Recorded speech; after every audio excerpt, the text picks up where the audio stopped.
Ini adalah Sukmantoro Harjono, seorang pemuda yang penuh dengan impian besar. Namun, takdir membawanya bertemu dengan Nyi Blorong, sosok mistis yang menawarkan kekayaan dengan harga yang mahal.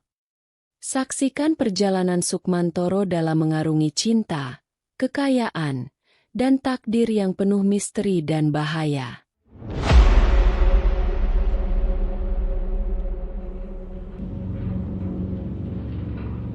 Jangan lewatkan kisah-kisah menarik lainnya hanya di channel ini.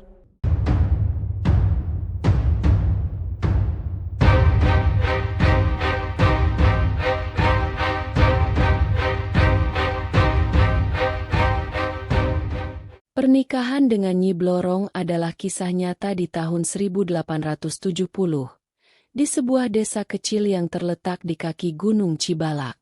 Di tahun 1870, hiduplah seorang pemuda gagah dan tampan bernama Sukmantoro Harjono. Usianya baru menginjak 25 tahun, namun sudah banyak cerita tentang ketampanan dan keberaniannya yang tersebar di seluruh desa. Tubuhnya tegap dengan kulit sawo matang yang sehat akibat bekerja di bawah terik matahari. Wajahnya tampak dengan rahang yang kuat, sepasang mata tajam, dan senyum yang bisa meluluhkan hati banyak wanita desa. Rambutnya hitam legam selalu tertata rapi. Meskipun hidupnya penuh dengan kesederhanaan, Sukmantoro adalah seorang pekerja keras. Setiap hari ia bekerja di ladang milik tuan tanah setempat, mengolah tanah, menanam padi, dan merawat ternak. Meski tangannya kasar dan penuh luka akibat bekerja tanpa henti, ia tetap bangga akan dirinya. Meskipun begitu, kemiskinan menjadi bayang-bayang yang selalu mengikutinya. Keluarganya hanya memiliki sepetak tanah yang tidak cukup untuk menghidupi mereka dengan layak.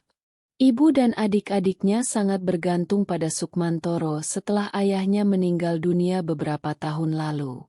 Namun demikian, Sukmantoro memiliki impian besar. Ia bercita-cita untuk mengubah nasib keluarganya. Tidak jarang di tengah malam, ketika semua orang di rumah sudah tertidur, ia seringkali memikirkan cara-cara untuk memperbaiki nasibnya. Ia mendengar banyak cerita tentang orang-orang yang berhasil menjadi kaya raya dan ia percaya bahwa nasibnya bisa berubah jika ia menemukan jalan yang tepat. Kehidupan seperti ini tidak bisa terus berlanjut, pikirnya. Aku harus menemukan cara untuk membuat hidup mereka lebih baik. Tapi bagaimana? Semua cara yang sudah kucoba tak cukup berhasil.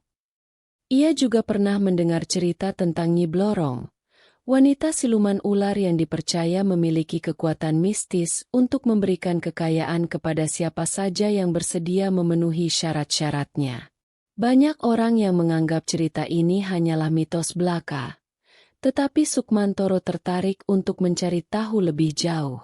Suatu hari, saat berada di pasar, Sukmantoro mendengar seorang pedagang tua berbicara tentang kekuatan Nyi Blorong. Pedagang itu bercerita dengan penuh keyakinan bahwa ada cara untuk memanggil Nyi Blorong dan mendapatkan kekayaan yang tak terhingga. Bagi Sukmantoro, ini seperti tanda dari langit. Namun, kebimbangan selalu menghantui langkahnya. Sukmantoro tahu bahwa bersekutu dengan kekuatan mistis bukanlah perkara yang mudah dan tanpa risiko. Bagaimana jika ceritanya benar? Bagaimana jika aku tidak bisa memenuhi syarat-syaratnya? Apa yang akan terjadi pada diriku dan keluargaku? Pertanyaan-pertanyaan ini terus mengusik pikirannya, membuatnya sulit untuk tidur. Suatu malam, ketika kebimbangannya mencapai puncak, Sukmantoro memutuskan untuk berkonsultasi dengan seorang petua desa yang bijaksana, Ki Lurah. Ki Lurah dikenal memiliki pengetahuan mendalam tentang legenda-legenda dan kekuatan mistis.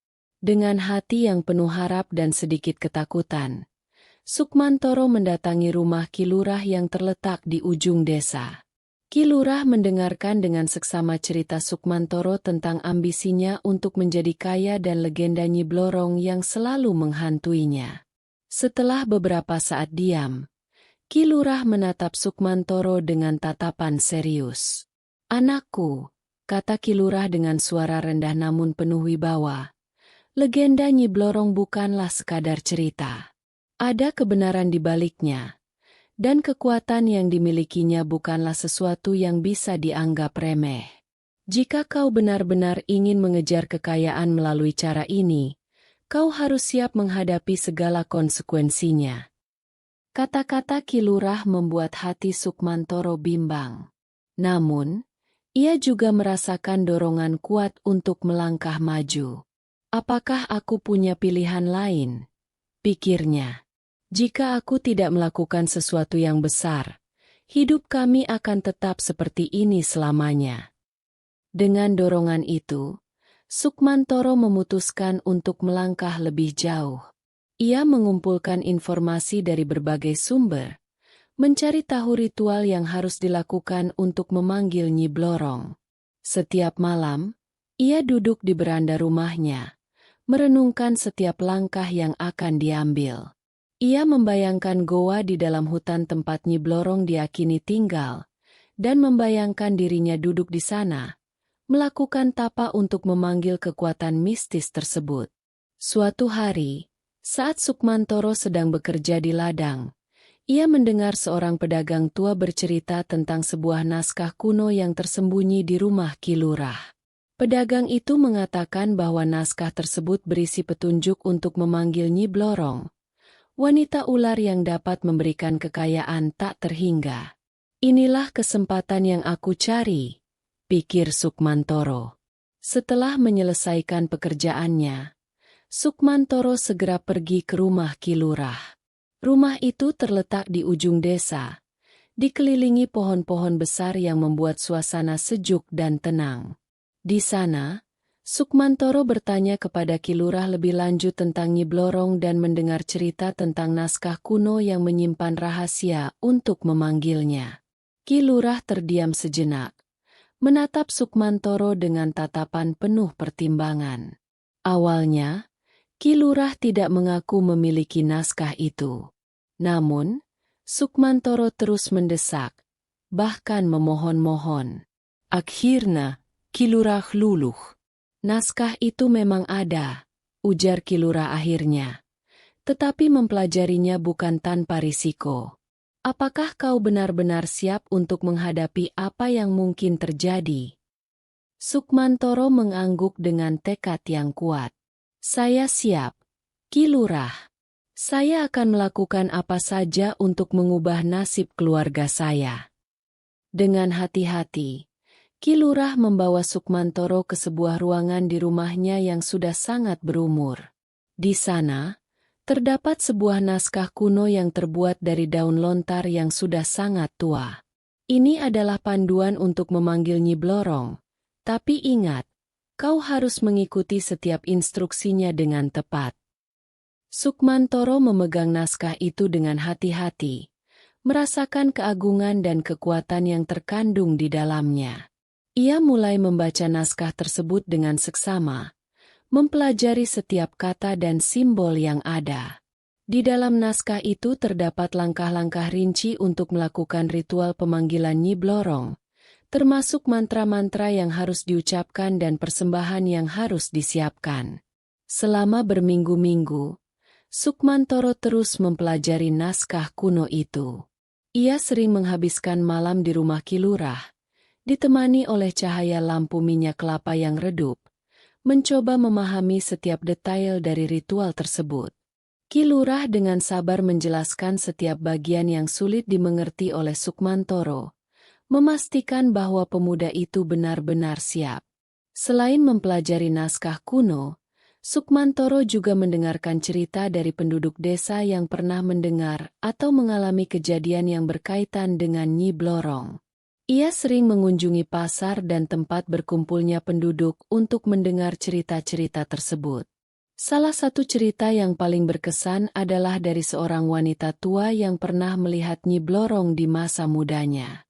Aku melihatnya sekali di tepi hutan, kata wanita itu dengan suara bergetar. Dia sangat cantik, tapi menakutkan. Semua orang tahu bahwa dia tinggal di sebuah goa di dalam hutan. Banyak yang mencoba memanggilnya, tapi tidak semua berhasil. Cerita-cerita ini semakin menguatkan tekad Sukmantoro. Ia tahu bahwa perjalanannya tidak akan mudah, tapi ia juga tahu bahwa ia tidak bisa menyerah. Setiap cerita yang ia dengar, setiap detail dalam naskah kuno, semuanya menjadi bagian dari persiapannya untuk memanggil Nyi Blorong. Akhirnya, setelah merasa cukup mempersiapkan diri, Sukmantoro memutuskan untuk memulai perjalanannya menuju goa tempat Nyi Blorong diakini tinggal. Ia memulai perjalanan berbahayanya menuju goa yang dipercaya sebagai kediaman Nyi Blorong dengan hati penuh harapan dan sedikit kecemasan. Dalam perbekalannya, ia membawa sejumlah persembahan yang diyakini dapat memikat hati Nyi Blorong, bunga melati segar yang melambangkan kesucian dan keharuman, serta kemenyan yang merupakan persembahan umum untuk memanggil makhluk gaib. Perjalanan Sukmantoro dimulai dari pinggiran desa, melewati jalan setapak yang semakin lama semakin tersembunyi di antara semak belukar dan pohon-pohon besar. Ia berjalan dengan hati-hati, memperhatikan setiap langkahnya agar tidak tersandung atau tersesat di hutan yang lebat dan tidak berpenghuni ini. Di pundaknya, ia membawa tas yang berisi perbekalan makanan dan minuman untuk beberapa hari ke depan, serta persembahan untuk Nyi Blorong. Setelah berjalan sepanjang siang, Sukmantoro mencari tempat yang aman untuk istirahat di malam hari. Ia menemukan sebuah pohon besar dengan cabang-cabang yang rapat di hutan yang lebat. Dengan hati-hati, ia memanjat pohon tersebut untuk mencari tempat yang aman untuk bermalam. Di atas sana, ia bisa merasakan angin malam yang sejuk, namun juga merasa gelisah karena suara-suara hutan yang misterius.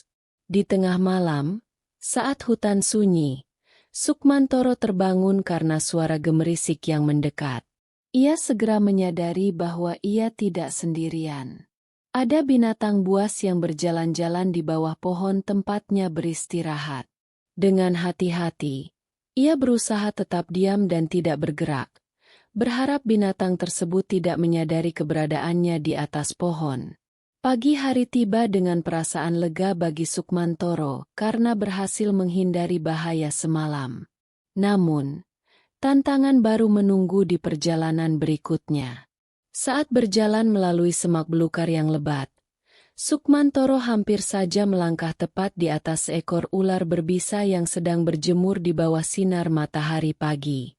Untungnya, Sukmantoro segera menyadari hal itu. Ia melompat mundur dan mengambil sebatang kayu untuk mengusir ular itu. Meskipun terkejut dan sedikit terluka, ia bersyukur karena berhasil menghindari gigitan yang bisa berakibat fatal. Dengan hati-hati dan semakin waspada, Sukmantoro melanjutkan perjalanan ke Goa Nyi Blorong. Setiap langkahnya semakin mendekatkan dirinya pada tujuannya untuk bertemu dengan makhluk gaib yang konon dapat mengubah nasibnya. Dalam hatinya, tekadnya semakin kuat meskipun bahaya mengintainya di setiap sudut hutan yang sunyi dan penuh misteri. Setelah berhari-hari berjalan melalui hutan yang terpencil dan penuh bahaya, Sukmantoro akhirnya melihat Goa Nyi Blorong dari kejauhan. Saat matahari mulai condong ke barat, sinarnya menyinari goa yang tersembunyi di antara tebing-tebing batu yang runcing dan tertutup oleh lumut hijau. Goa itu terlihat seperti mulut raksasa yang membuka pelukannya untuk menyambutnya. Kelelahan setelah perjalanan yang panjang mulai memberikan rasa lega dan kepuasan pada Sukmantoro. Ia merasa seolah-olah setiap langkah yang diambilnya, setiap tantangan yang dihadapinya, membawanya lebih dekat pada tujuan besar dalam hidupnya. Momen ini memberinya kekuatan baru untuk melanjutkan perjalanan menuju goa itu. Walaupun kaki dan tubuhnya terasa begitu lelah dan terasa sakit. Sukmantoro duduk sejenak di atas batu besar yang terletak di pinggir jalan setapak. Ia menikmati pemandangan goa Nyi Blorong yang begitu megah di depan matanya. Angin sepau-sepau hutan yang sejuk menerpa wajahnya, membuatnya merasa seolah-olah hutan itu sendiri memberikan restu untuk langkah berikutnya. Dengan perasaan haru campur bahagia, Sukmantoro berdiri kembali dan melanjutkan perjalanannya menuju Goa Nyi Blorong. Sukmantoro Harjono memasuki Goa Nyi Blorong dengan hati yang berdebar-debar. Setelah perjalanan yang panjang dan melelahkan melalui hutan yang sunyi, ia akhirnya tiba di tempat yang diyakini sebagai kediaman Nyi Blorong. Goa itu gelap dan dingin dengan aroma kemenyan yang menguar di udara. Di dalam goa yang terdalam, Sukmantoro menyiapkan segala sesuatu untuk memulai tapanya yang akan berlangsung selama 7 hari.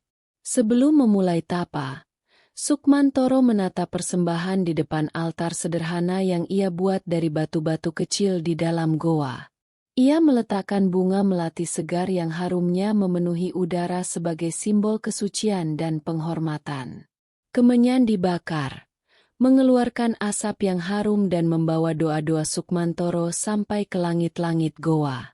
Selain itu, Sukmantoro juga meletakkan sejumlah buah-buahan sebagai persembahan. Ia bertapa dengan sungguh-sungguh, memohon agar Nyi Blorong berkenan muncul dan mengabulkan permintaannya untuk kekayaan yang sangat diimpikannya. Tantangan selama 7 hari bertapa bagi Sukmantoro tidaklah mudah. Hidup di dalam goa yang sunyi, jauh dari kehidupan sehari-hari, membawa tantangan tersendiri.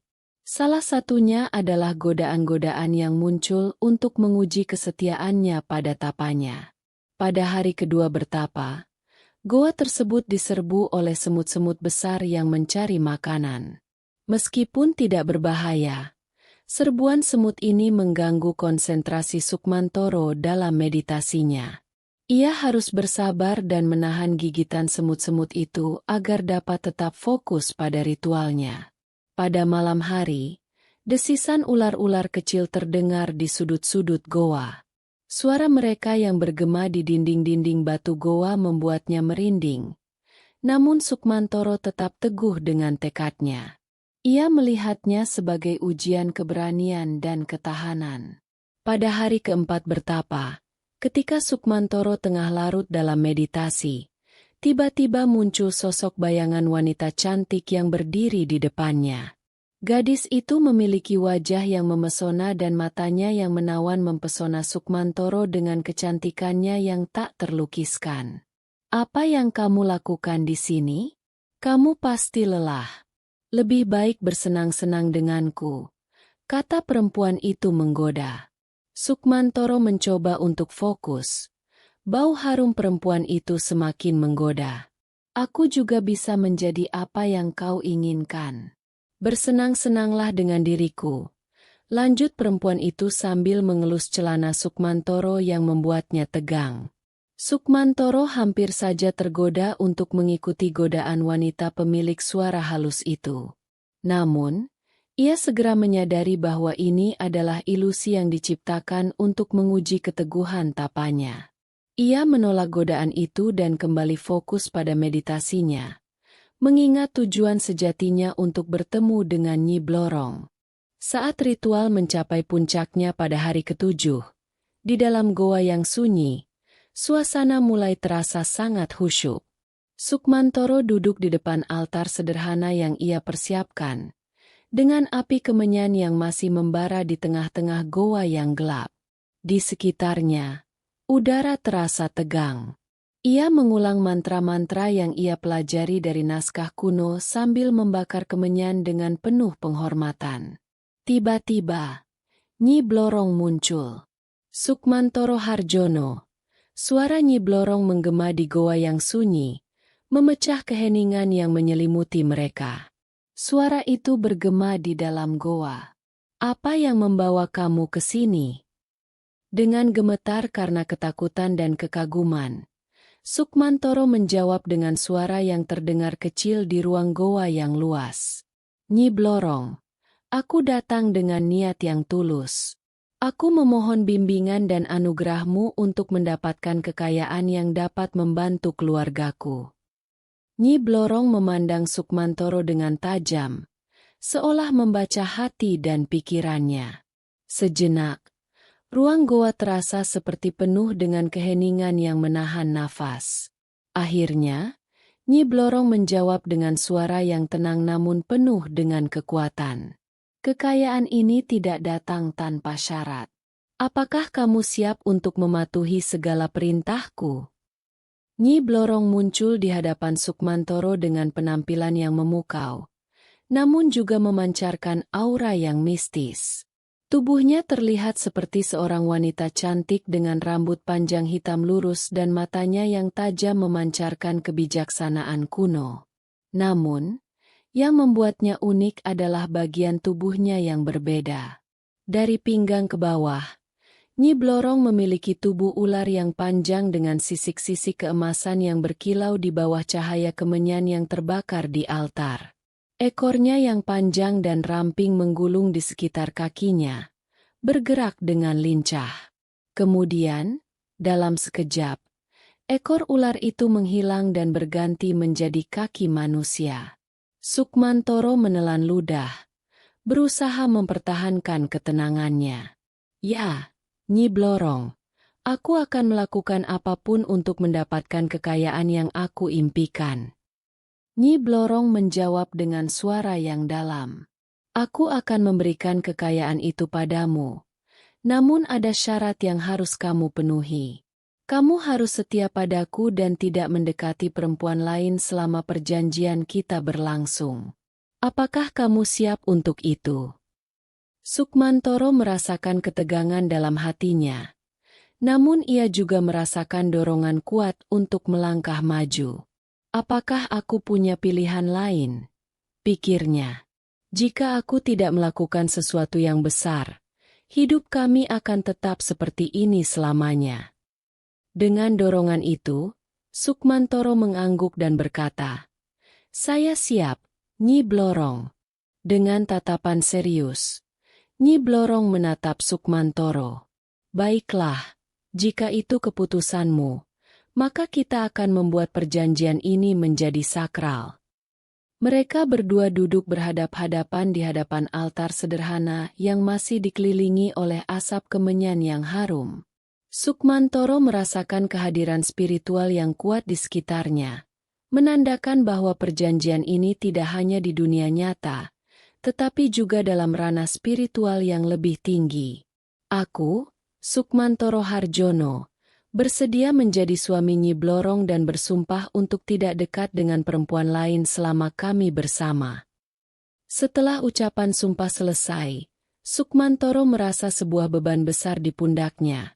Namun ia juga merasa lega karena telah melewati ujian berat ini dan mendapatkan persetujuan dari Nyi Blorong. Setelah menikah dengan Nyi Blorong dan mengikuti perjanjian untuk tidak dekat dengan perempuan lain, Sukmantoro Harjono memasuki fase hidupnya yang penuh dengan misteri dan kekayaan yang melimpah. Kini, setelah perjanjian itu, Nyi Blorong kerap muncul di rumah Sukmantoro. Ia seperti tersihir dan merasa terpikat oleh kecantikan Nyi Blorong, meski berwujud setengah ular. Bahkan saat berhubungan, Nyi Blorong berubah menjadi ular besar. Namun Sukmantoro tetap bernafsu dan melihatnya seperti wanita cantik.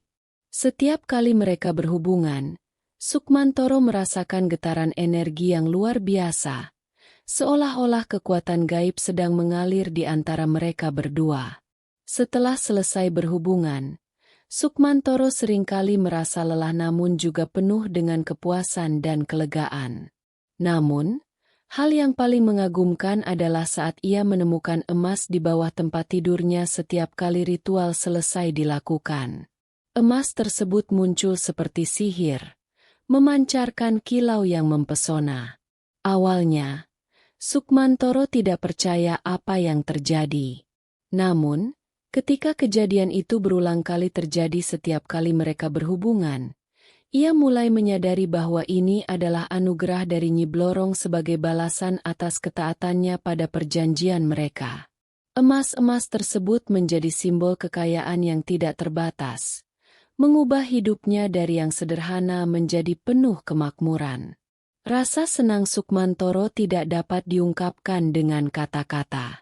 Ia merasa bahagia telah menemukan jalan untuk memenuhi impian kekayaannya dengan cara yang tidak pernah ia bayangkan sebelumnya. Setiap kali ia melihat tumpukan emas di bawah tempat tidurnya, ia merasakan bahwa ini adalah bukti nyata bahwa keputusannya untuk mengikuti perintah Nyi Blorong adalah langkah yang tepat. Ritual mereka tidak terikat pada waktu tertentu, tetapi seringkali dilakukan setiap beberapa hari sekali, tergantung pada keinginan dan arahan Nyi Blorong. Kadang-kadang mereka melakukannya di malam hari atau bahkan pagi-pagi buta. Setelah Sukmantoro Harjono mendapatkan kekayaan melimpah berkat pernikahannya dengan Nyi Blorong, hidupnya mengalami transformasi yang luar biasa. Ia memutuskan untuk mengubah gaya hidupnya yang sederhana menjadi hidup dalam kemewahan yang ia idamkan sejak lama. Dengan kekayaan yang tiba-tiba, Sukmantoro pertama-tama memutuskan untuk membeli tanah luas di pinggiran desa yang dikelilingi oleh alam yang hijau dan menawan. Ia membangun sebuah rumah mewah yang megah di atas tanah tersebut dengan arsitektur yang rumit. Sukmantoro tidak hanya membeli rumah mewah, tetapi juga memperbarui gaya hidupnya secara keseluruhan. Ia mulai mengenakan pakaian yang mahal dan elegan. Ia juga membeli kereta baru lengkap dengan kudanya. Perubahan drastis dalam gaya hidup Sukmantoro tidak luput dari perhatian warga sekitar. Warga desa mulai menggosip tentangnya, bertanya-tanya tentang asal-usul kekayaannya yang tiba-tiba dan bagaimana dia bisa membeli semua yang ia miliki sekarang. Ada rasa heran dan iri di antara beberapa orang yang melihatnya. Desas-desus tentang Sukmantoro yang bersekutu dengan iblis mulai menyebar di desa. Namun, Sukmantoro tidak terlalu memedulikan gosip dan desas-desus tersebut. Baginya, yang paling penting adalah bahwa ia telah berhasil mencapai impian hidupnya dan mampu memberikan kehidupan yang lebih baik bagi keluarganya. Dia memilih untuk menjalani hidupnya dengan rendah hati meskipun kaya, tetap menjaga hubungan baik dengan tetangga. Secara bertahap, desas-desus tentangnya perlahan-lahan meredup dan berlalu begitu saja. Sementara ia terus menjalani hidup dalam kemewahan dan keberlimpahan. Suatu hari, ketika ia pergi ke pasar desa, nasib mempertemukannya dengan seorang gadis cantik bernama Ratih. Ratih adalah anak seorang pedagang rempah-rempah terkemuka di desa itu.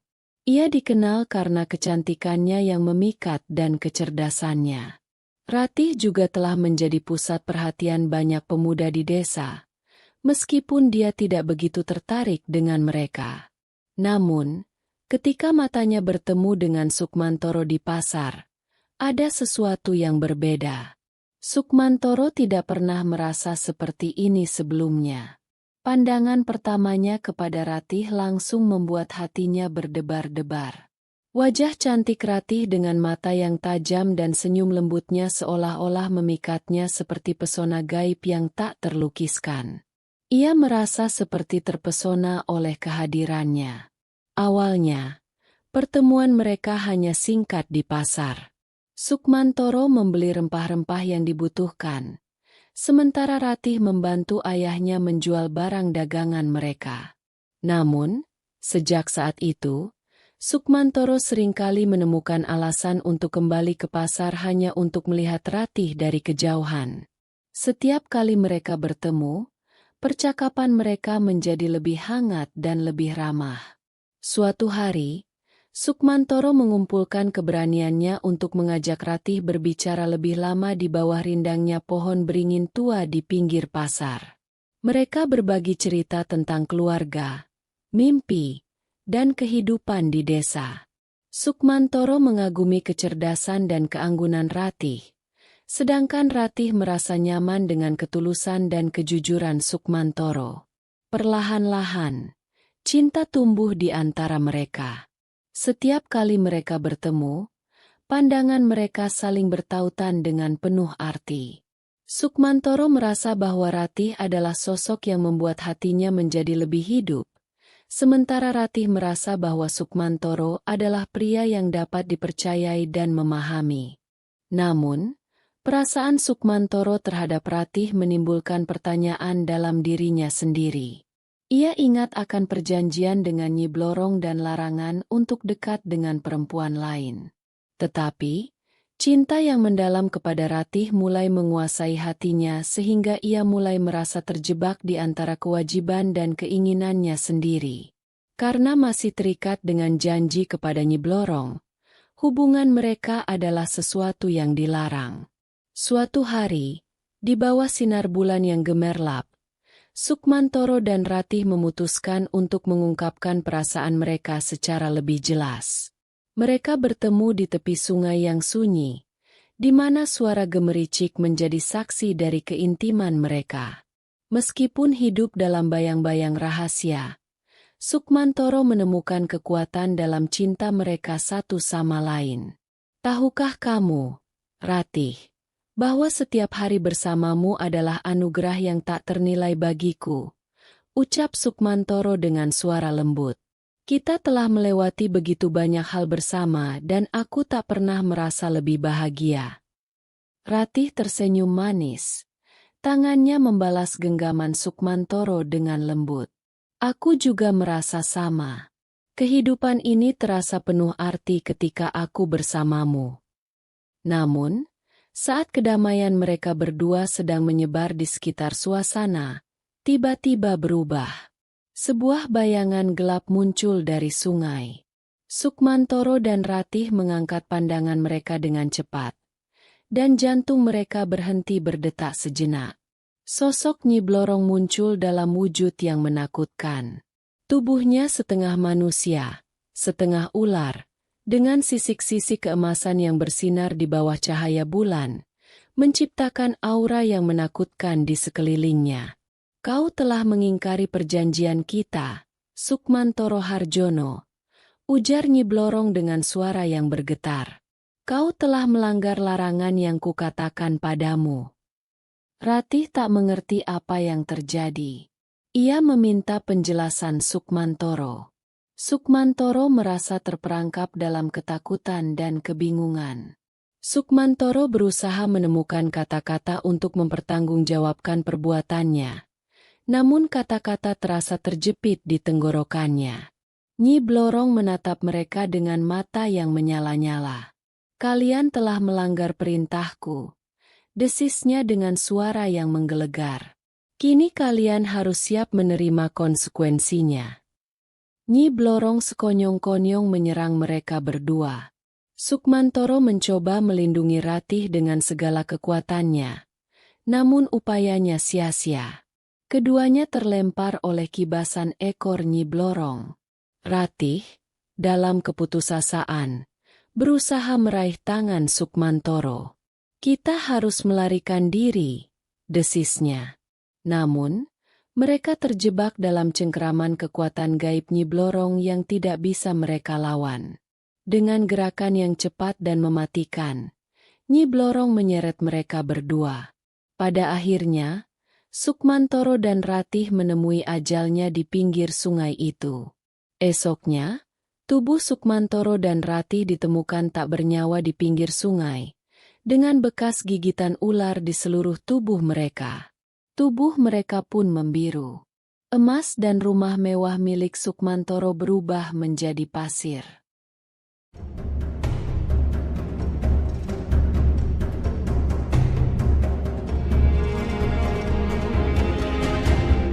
Subscribe untuk kisah-kisah menarik lainnya dan nyalakan lonceng notifikasi untuk tidak ketinggalan update terbaru.